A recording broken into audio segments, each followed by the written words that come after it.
Hey, it's Sandra. Welcome to another episode of Asexualise My Asexual Life. This is a place to be for education about asexuality, all things asexual, and I share my own asexual life journey in order to help you in yours. If you haven't already subscribed, please hit the great big subscribe button below right here, right now. Please hit that bell icon to get notified of every time I go live like now or post a new video.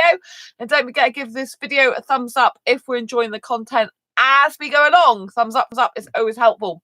If you don't know who I am Sandra Bellamy, author of this beautiful book, Asexual Perspectives, 47 Asexual Stories, Love, Life and Sex, a celebration of asexual diversity. I'm also the founder of asexualise.com and the founder of Asexualise Academy. Well, welcome to tonight's episode. And tonight's episode is all about what is the difference between demisexual and grey asexual. Okay, so let me put this into context for you. Grey asexual and demisexual are on the more sexual end of the asexual spectrum. So sexuality as a whole, in general, for the whole world, is a spectrum. If you think of the whole world is a spectrum of sexuality, right? And asexuality has its own spectrum. And then there's the sexual spectrum. And so asexuality ranges from those who don't experience any sexual attraction, don't have any sexual behavior, any sexual instincts. You know, they might not even want a relationship. You know, those are the aromantic asexuals that don't, need any touching, any like I said, a sexual behavior or anything. So this is how the asexual spectrum can be so wide and fast. So you do get asexuals. So literally they don't want any touching, they don't want any, they don't want to be in a relationship or anything. And then obviously as you progress, you get ones that want to be in a relationship despite not experiencing romantic attraction, but it be more platonic, like a deep soulmate best friendship, maybe with a little bit of holding hands, maybe with a little bit of touching. And then obviously you've got the more grayer spectrum of the aromantics. So within aromanticism, within the aromantic spectrum, you've got aromantic itself, then you've got grey romantic, and you've also got demi-romantic and Cupio romantic. So all those come within the aromantic spectrum, those who lack romantic attraction. And then you're going into the realm of the romantics, and then you're going into the realm of the grey asexuals and demisexuals. This is a very, very, very basic overview. There are tons and tons of different variations in it.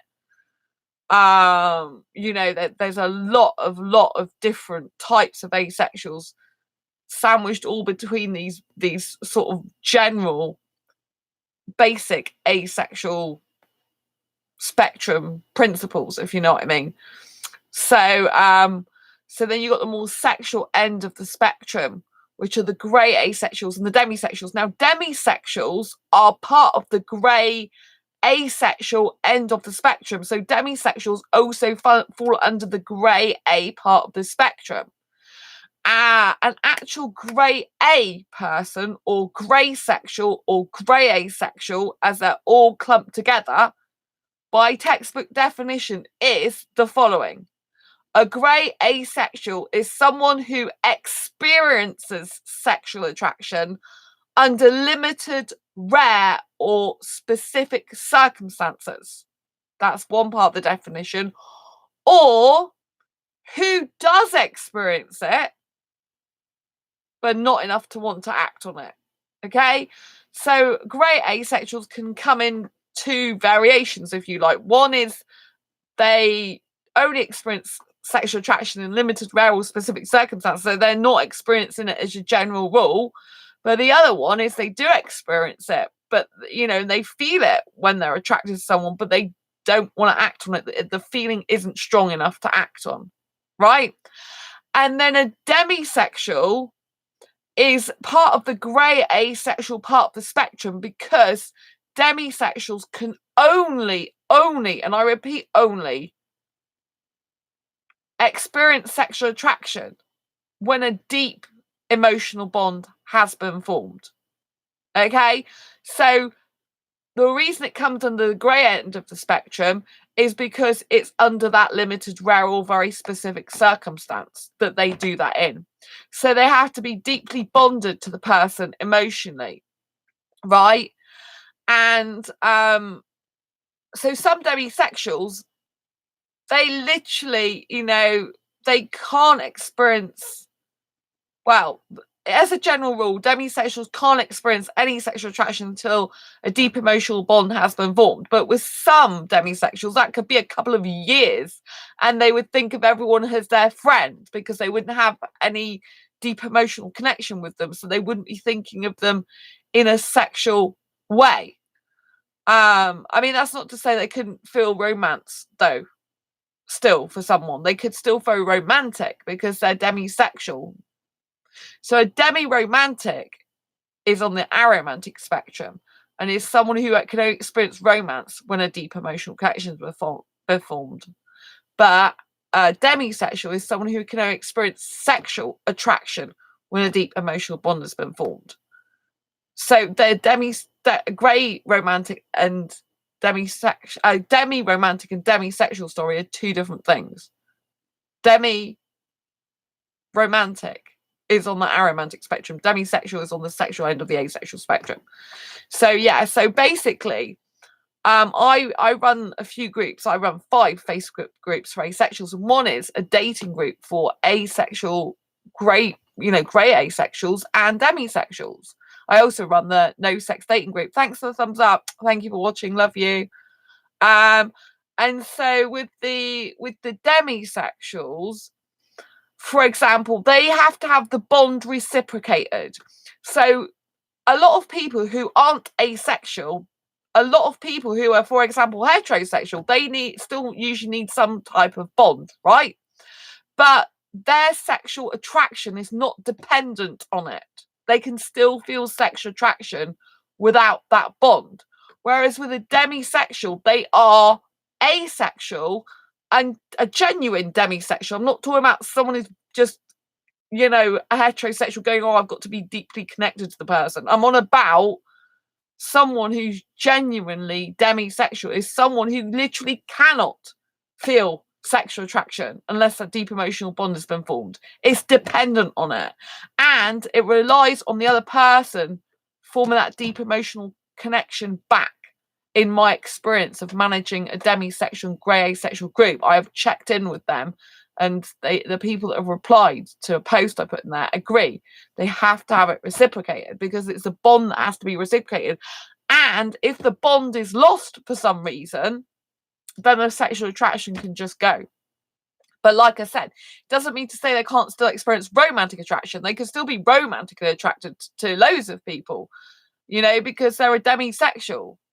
It's a sexual attraction part that makes them demisexual, or lack thereof, until they experience a deep emotional connection. So I personally I'm not a textbook grey asexual. I'm definitely not a demisexual. However, in my case, I personally feel that I like to have the grey A tagged onto my identity, because I personally believe that grey A should be separate to grey asexual and should be separate to grey sexual and should mean grey areas, as in sexual behaviour but no sexual attraction. But that's not actually the Wikipedia definition of it. In my Asexual Perspectives book, that's what I redefine grey A to mean. And that's what it means to me. I just don't feel comfortable calling myself just a heteromantic, because I think in relationships and dating, with other asexuals, it becomes very, very difficult for me, because I feel like I'm stuck, because I'm usually much more into kissing than the average romantic asexual guy. And the way I like to kiss is sexual in behaviour, yet I have zero sexual attraction. So I don't actually fit the correct textbook definition of a grey asexual, which is that they experience sexual attraction. Either they experience it in the limited, rare, or specific circumstances, as mentioned earlier, or they experience it but not enough to want to act on it. And I don't have either of those, none of them. So really, I am, by Wikipedia and general definition, just a heteromantic and a hyperromantic in that sense, you know. But I just feel from dating, you know, that it's very difficult because, you know, oh, hi, Heather. Sorry, love you. Sorry. Miles away. I'm looking into the camera. Lovely to see you. Really lovely to see you. I missed Heather when I didn't see her here a bit ago. It's nice to have you back. Love you to bits. Heather's amazing. She's a very good support of this channel, despite not being asexual herself. She's amazing. Does great artwork as well. Really good stuff. I love your artwork. And it's important, really important, to make that distinction with a demisexual. Now, all demisexuals are different, right? So with a demisexual, like I said, they can only experience sexual attraction. You're welcome, Heather. Your artwork's brilliant. Honestly, very detailed. So with a demisexual, they can literally only experience sexual attraction when a deep emotional bond has been formed. Now, there's someone who's quite prolific on the asexual dating scene. They're foreign, very, very beautiful actually, but they have to have sex once they get into a relationship, once they experience that sexual attraction. But they get very frustrated because for them, they cannot experience the sexual attraction unless they've got a deep emotional bond that's been formed. But when they do experience it, they really want the sex badly and lots of it. So I would say they're quite a rare demisexual within demisexuals. Like, I feel like I'm quite a rare heteromantic in the sense that I feel like I'm a bit stuck between heteromantic, which I definitely am, and grey asexual, which I'm not, but my behaviour's a bit sexual sometimes in the kissing department. So I find that very difficult. I feel like I'm stuck. And there's this guy, and I think he feels like he's stuck as well, because he really, when he's fallen for someone before, when he's been sexually attracted to someone before, you know, he knows what it feels like, that he loves sex so much, but he can't do that unless he's got that deep emotional bond. So he's been trying to for ages. I hope he's got someone now to find someone who he can have that deep emotional connection with, who will then want sex. And that's difficult for him because he's better off in a way looking for sexuals. But then unless he's got that emotional connection, which a lot of sexuals, in my experience, they don't tend to have that deep emotional connection. It's more artificial stuff in my experience. Then, you know, he can't have it. So he's kind of frustrated all the time. He wants to have sex when he experiences that sexual attraction because he knows that he loves it, but he can't do that because he just can't find that person to have that deep emotional bond with who he wants to have that with.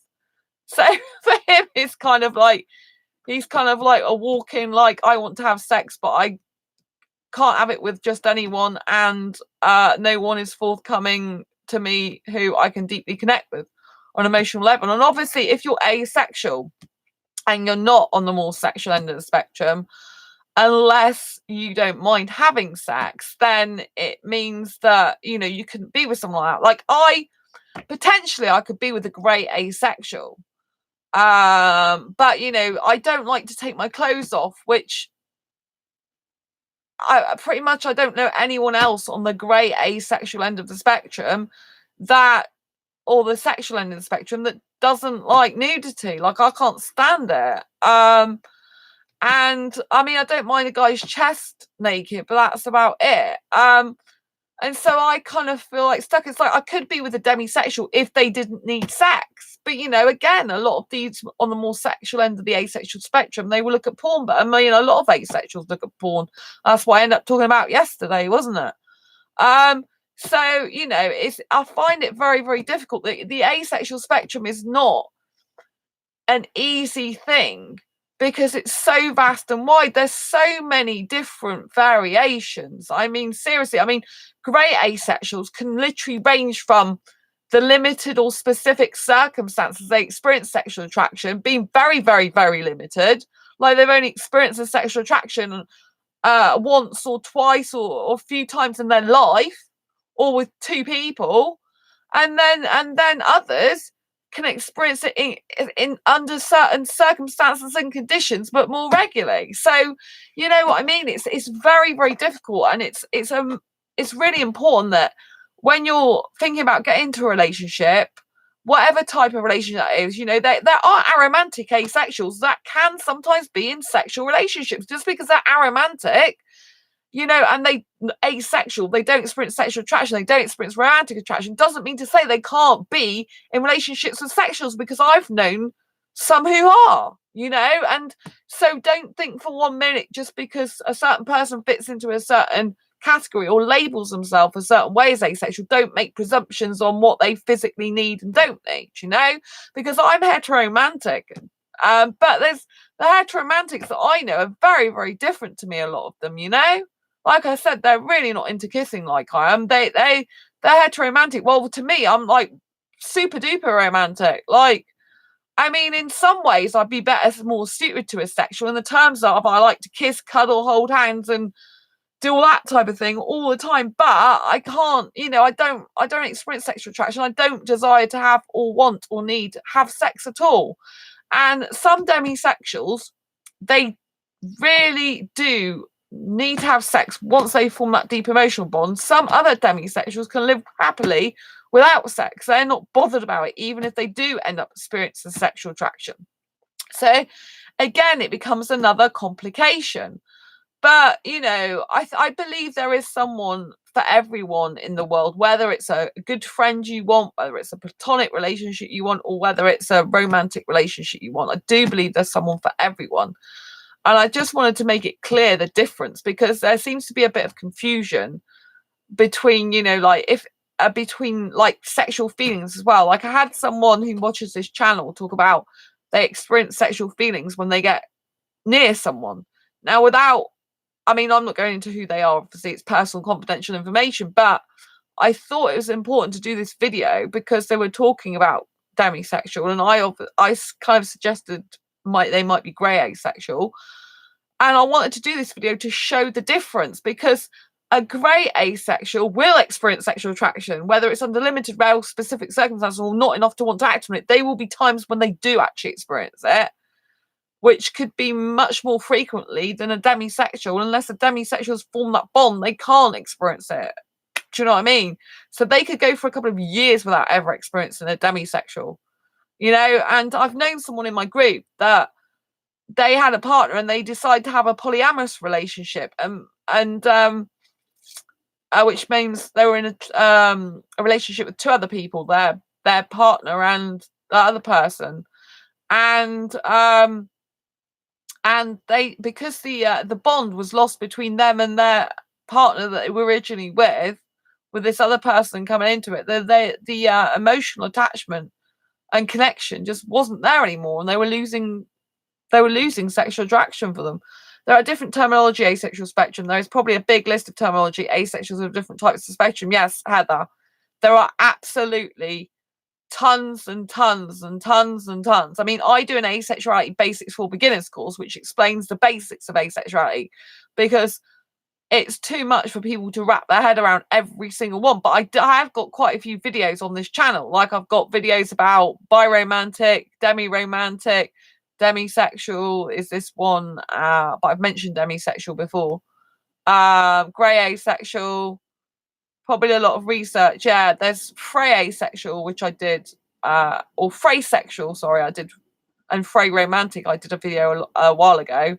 So a freysexual person is someone who does experience sexual attraction, but once they get into a relationship, it just stops. And that's the same as frey romantic. Once they get into the relationship with the person, they just stop feeling romance for them. That's very difficult, obviously, if you're on the receiving end of that. So it must be very confusing for the person who is that. So there's so many different types of asexuals. It just boggles the mind. I don't even know all of them myself.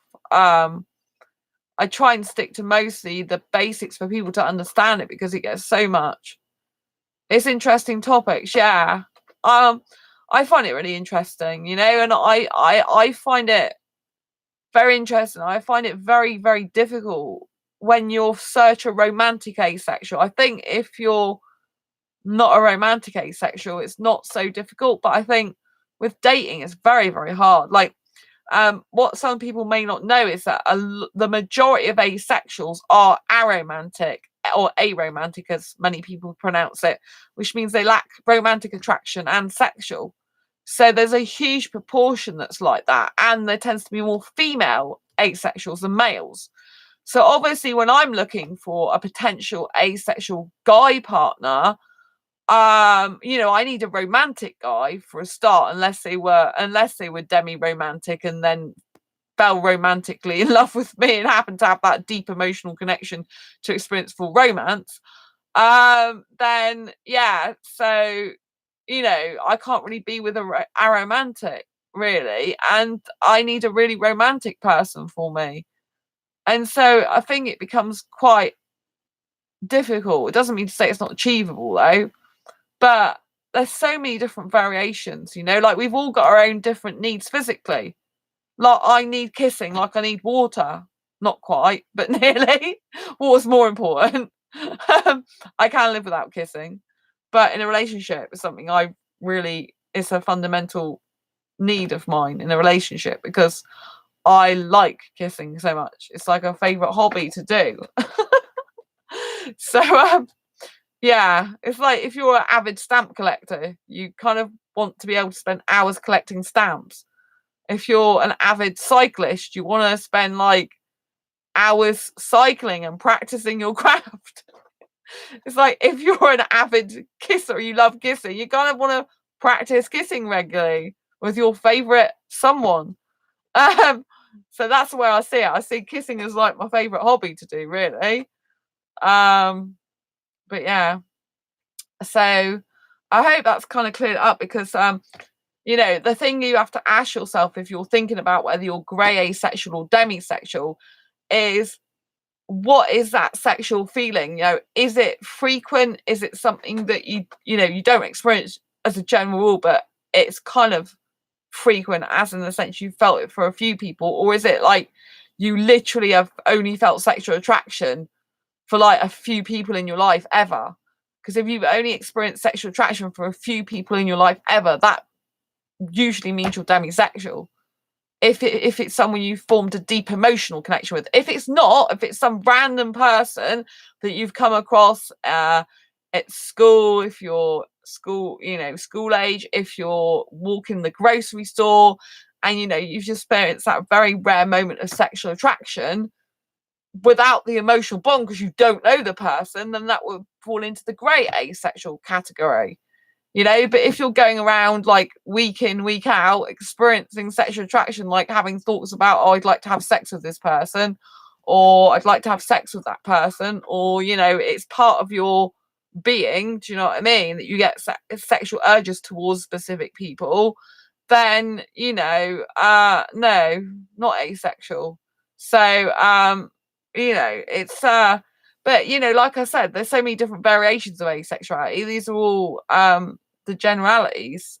So it's like I said, phrasexual happens to be on the asexual spectrum, but they do experience sexual attraction until they've been in a relationship, and then it just stops. So that's kind of the opposite. So it gets a bit confusing, and I don't want to confuse the situation anymore, but all I would say is, if you're new to asexuality and you're trying to find out whether you fit into the grey asexual, demisexual, first of all, demisexual, like I said earlier, is definitely part of the grey asexual spectrum, because when demisexuals fall in love and when they form that deep emotional bond to actually experience the sexual attraction, that's under a limited circumstance, under limited conditions. It's only when they have that deep emotional bond. That's how it fits under the grey asexual category of the asexual spectrum.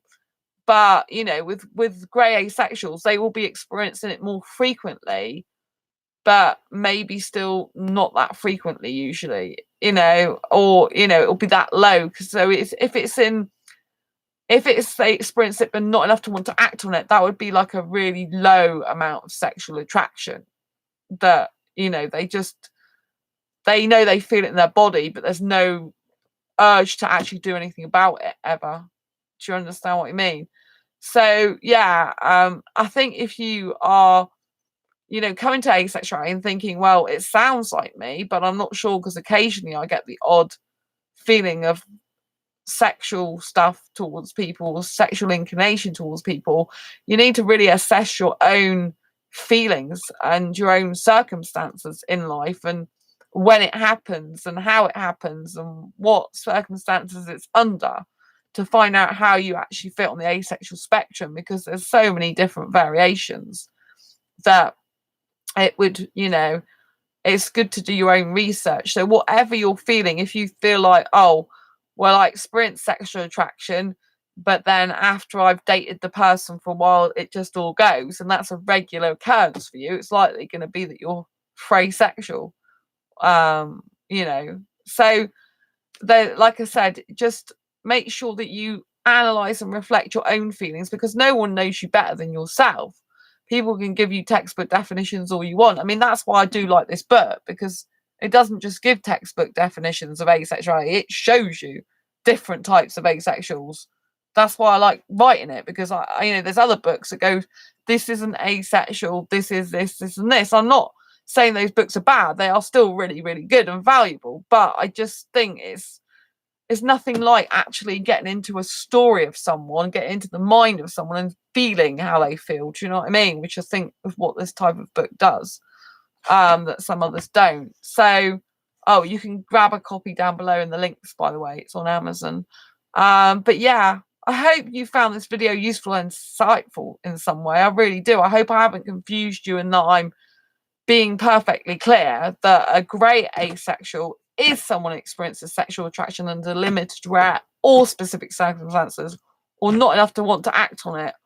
And a demisexual is someone who is basically asexual until they've formed a deep, deep, deep emotional connection with someone. That connection is reciprocated, and then they can experience a sexual attraction, which could just be a couple of times in their life, or once in their life, you know, sometimes. Society should show people how to respect sex as it is. Yeah, it's a good point, Heather. It's a good point. I mean, the Asexual Guide to Sex book I'm doing is an amazing book. I mean, I've been working on it today with interviewees, and I can't tell you and stress enough how much the book is like completely different to anything you ever read before. It's not like done in a disgusting way. It's done in a very educational way, but one which is very immersive experience, and it's done from the real truth of what sex is actually about, and how difficult it can be sometimes to do it. Like, things don't come naturally, you know, and then also the fun aspects of it as well, and what can be good about it. It's really important. It's really important that I get this book out, Asexual Guide to Sex. There's not another one like it on the planet. You know, it really is an absolute unique read. I'm so thankful for the asexuals that are taking part in it, especially the ones that are really, really, you know, like they've, you know, I'm just going through them now. You know, there's quite a lot of people's answers I've got back that I'm just going through. It takes a lot of focus and concentration to get into the nitty gritty details, and you know, each person's story is unique, and they're all giving their own opinions and advice. And I think that's what makes the book so special. And the fact they're asking, well, we're asking as readers, like everything you always wanted to know, but not the disgusting, like sexualized exaggeration. Do you know what I mean? Like you say, Heather, society is very, very sexualized, and they kind of like, how can I put it? They kind of like sexualize sexuality. They sexualize sex. I don't know how to say it. No, I mean, society kind of shows the not so. How can I put it? Well, from an asexual point of view, society shows the more overtly sexualized side of sex. It's like they sex up itself. I don't know how to describe it. Do you know what I mean? It's like they sexualize sex, and they make it even more commercial. Yeah, commercial. But it's almost like they sexualize sex. Like when you say respecting how sex as it is, you know, sex.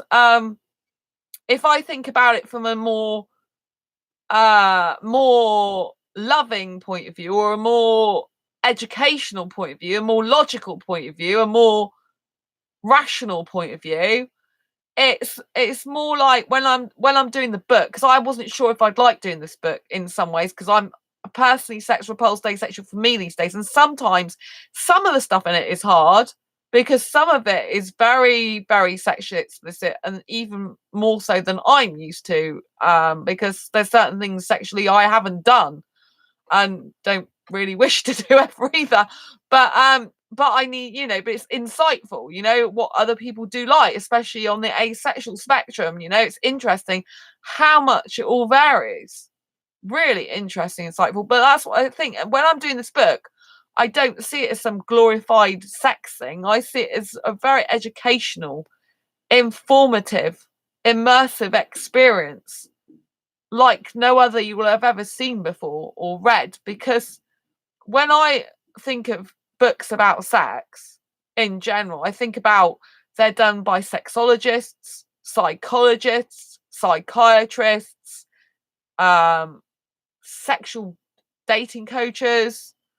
They're very, very much, well, kind of like Heather says, commercialized, but they're very either commercialized and or very clinical, and they're kind of raving about sex as in and of itself,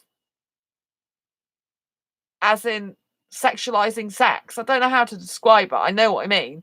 But when I write and read this book and go through all the stories, it's like there's a peace about it. Do you know what I mean? It's like it's not a book where I'm thinking, oh, this is a really turn off. It's disgusting. I'm thinking this book is a very peaceful book because it's trying to help someone and educate them in a really, really deep, informative way. And it's answering every question that I want answering myself if I was to go back to the 16-year-old version of me and be asked to have sex for the first time. It's like everything I'd want to know personally back then. And there just isn't this type of information out there, I don't think. That's why it's so precious to me, this book, even though it's very ironic because it's an asexual guide to sex. Yeah, powerful book, Heather. It really is a powerful book. I think everyone should read it in the world. I know I'm biased, but I don't care. Honestly, I have never, ever, ever read a book like it. Not that I go around reading sex books, but when you see bits of blog posts and stuff like that, or, when I even look at books about sex on Amazon and read some of the descriptions of the writers, it's all very much geared towards, getting more sex. And I'm not saying that's not good because, I'm going to be doing books for sexuals as well who do want more sex. So, which is going to be a bit strange. I already started doing that because I thought, well, I think I can help them too, but not like, obviously asexuality is my priority and I always want to write more and more books for asexuals. It's nothing I like better than writing for you who are asexual. Obviously Heather's supporter, ally. But yeah, but I think all sexuals should read this book. I think it's the most insightful book you'll ever get on sex in your life. It's just different. I cannot describe it. When I'm reading it, I literally feel like I'm in the minds of the person. I'm experiencing what they're experiencing, and I'm looking at sex in a whole new, completely different light, like I've never seen it before in my life. It's really powerful. Like Heather says, I never read 50 Shades of Grey and never did. I never get it. Oh no, I hate that, Heather. I'm with you on that. I've never read 50 Shades of Grey. I don't read fiction anyway, but I don't read sex books like that. If I was to read a book about sex, it would be non-fiction. It wouldn't be that. But apparently quite a few asexuals have read it, but I couldn't. Oh god, I couldn't do that. Actually, I'm very good at writing sex stuff. I remember, I don't really talk about it, but there was a non-fiction book that I started writing. It looked boring, yeah. There was a non-fiction book I started writing years ago, and that had some sexual stuff in it actually, but not all the normal sexual stuff, shall we say, and not stuff you might imagine. It's a very different perception. But I left that book. It was no good me writing it. The main character was going through a lot of trauma in it consistently, and there was more to come. And I still know that story. I still could go back into it if I wanted to, but I don't want to. It's too emotionally upsetting for me. And I'm better to do non-fiction than I am going to do that fiction. Did I say it was non-fiction? I hope I said it was fiction. I started writing a fiction book years ago because I specialise in non-fiction now. But it was a fiction book I wrote, and the character, I left her in turmoil. And the only thing that was really, really good about that experience is the characters used to tell me what they were doing next. I never experienced anything like that before. I didn't understand that. I heard other writers say that, oh, the characters tell you what to do. The characters speak to you. And I thought they must be off their rocker, as in they must be crazy. But now I know it's true. I had that experience with that book. It's like they just were telling me, it's like they're writing their own story. It's quite interesting. But I left that behind because it's something that I think it's a story, it's a story I know and understand still today. But it's something I don't want to do. But there was a sexual thing in it. There wasn't a normal type of sexual thing, and I can believe I wrote it. I'm looking at that thinking, did I write that? That's really good in that way, but it's very weird. So I actually do think I'm good about writing about sex, which I'm going to have to be. Obviously, Asexual Guide to Sex, you know what I mean? I had a bit one time described to me about a deer fart. I love you, Heather. I had a book one time described to me about a deer farting when they were exploring the forest. That's out loud. I rather read that. That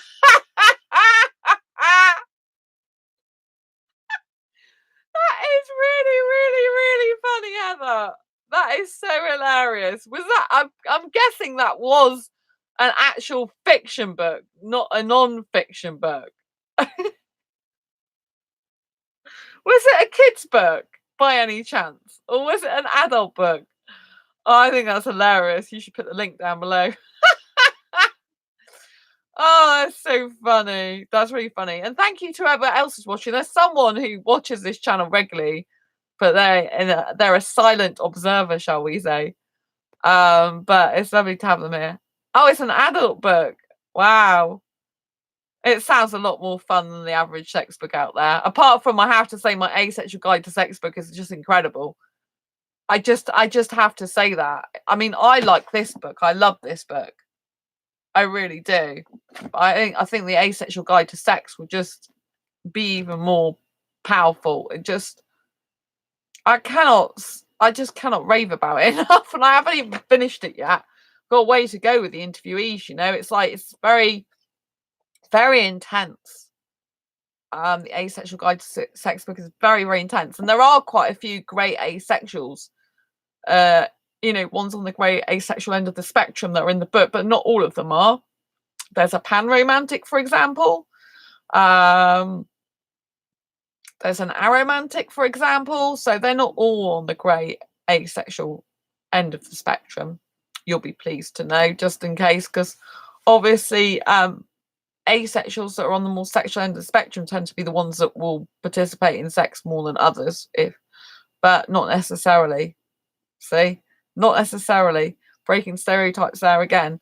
So yeah, I think it's I whenever I talk about my Asexual Guide to Sex book, I can just talk about it for like half an hour or more. I just can't stop talking about it. It's just it is the most powerfulest book I've ever read on sex in my life, but from an educational good point of view. It's not seedy, it's not disgusting, it's just real people telling their real stories as it really is. It's not a glorification. It's very practical. I just can't wait for it to come out, to be honest with you. I'm definitely gonna have to do a Facebook ad for the book, I think, because I just so happy with it. It's just amazing. I just love it so much. I think it's one of my favorite books I've ever read.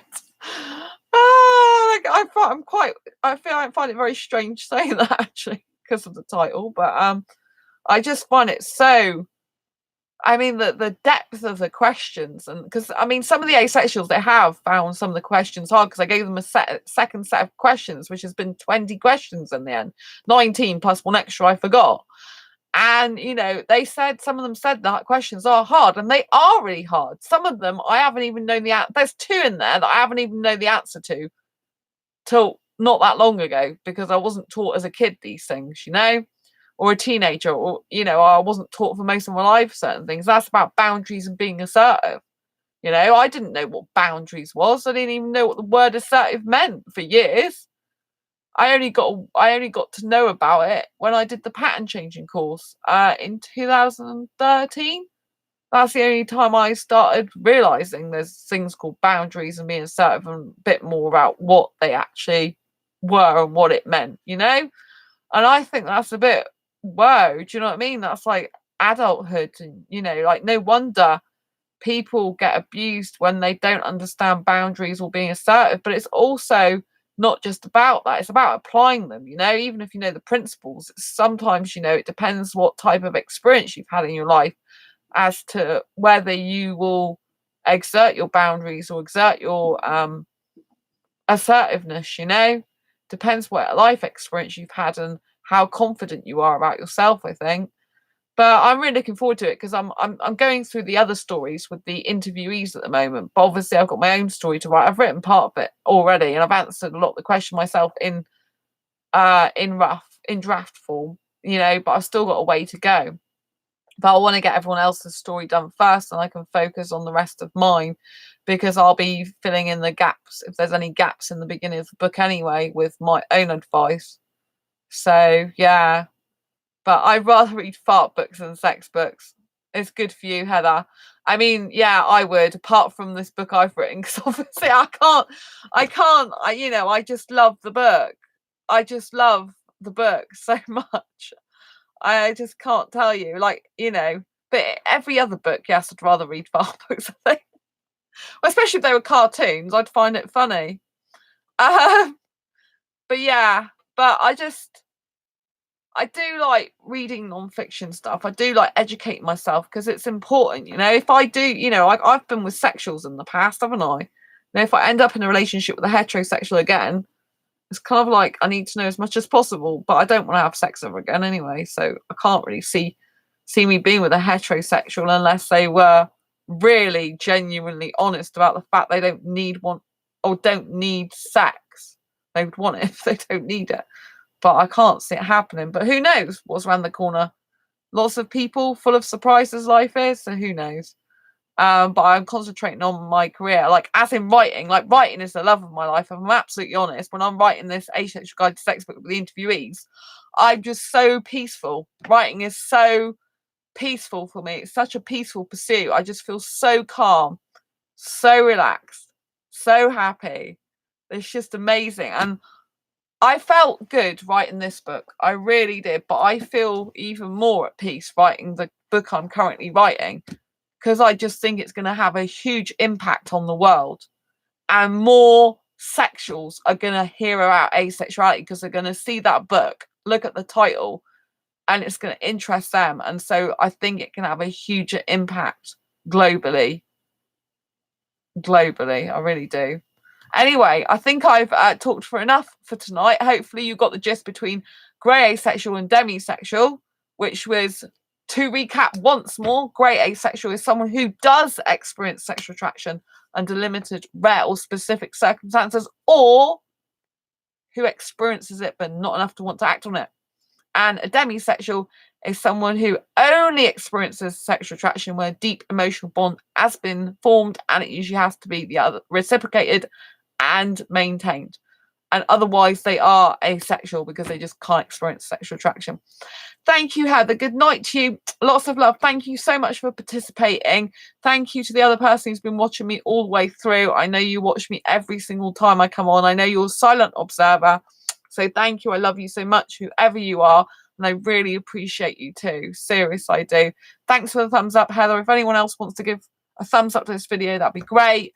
If anyone else has got any questions, comments, queries about the difference between grey asexual, demisexual, or want me to do a video or anything else, please post it down below in the comments. Don't forget to share this video if you think it will help anyone, and click the subscribe button if you haven't already, and that notifications button, which is the bell icon, to get notified of every time I go live like now or post a new video. Love to you, Heather. Love to the other person watching. Love to everyone else who's been watching. Night, night. Take care, or happy days wherever you are. Lots of love. Bye.